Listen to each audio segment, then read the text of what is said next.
Assalomu alaykum qadrli yurtdoshlar. Bugun 27-yanvar 2026-yil.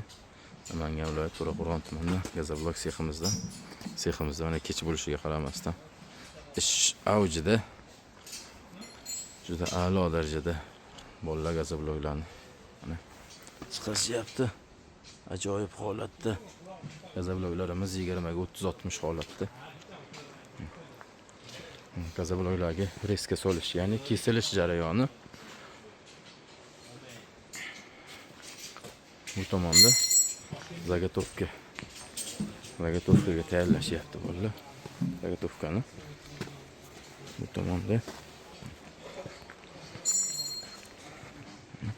qoliplarimiz yig'ilib zagotovkalarni tayyorlashyapti.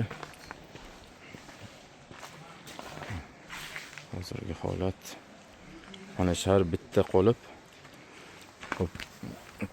12 tadan g'isht chiqadi. Har bitta qolipga 125 kg qum. Hop, 125 kg qum, 110 kg dan yasin 550 markadagi semendan tushadi. Har bitta qolipdan 12 tadan g'isht gazavloklar chiqadi. Qoliplarni sanab ko'rsanglar ham bo'ladi.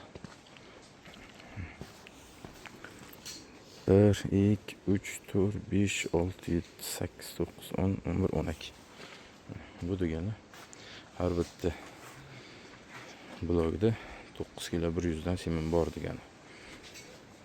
Bloklarimiz og'irligi 21 kg dan ziyod. Mana bular brakka chiqib qolgan gazavloklarimiz. Mana qolib ketib chiqmaganlarini brakka chiqazib o'ramiz. Brakka qolib ketib chiqmagan bular. Shunaqasi ham bo'lib turadi ish jarayonida. Kimga gazavlok kerak bo'ladigan bo'lsa, bemalol aloqaga chiqarasizlar. Manzilimiz Namangan viloyati To'raqo'rg'on tumani. Mana yangi chiqqan gazavlokga holati.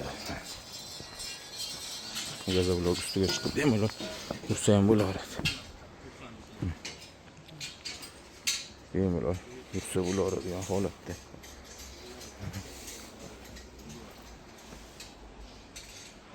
Hatto'ligi zo'r.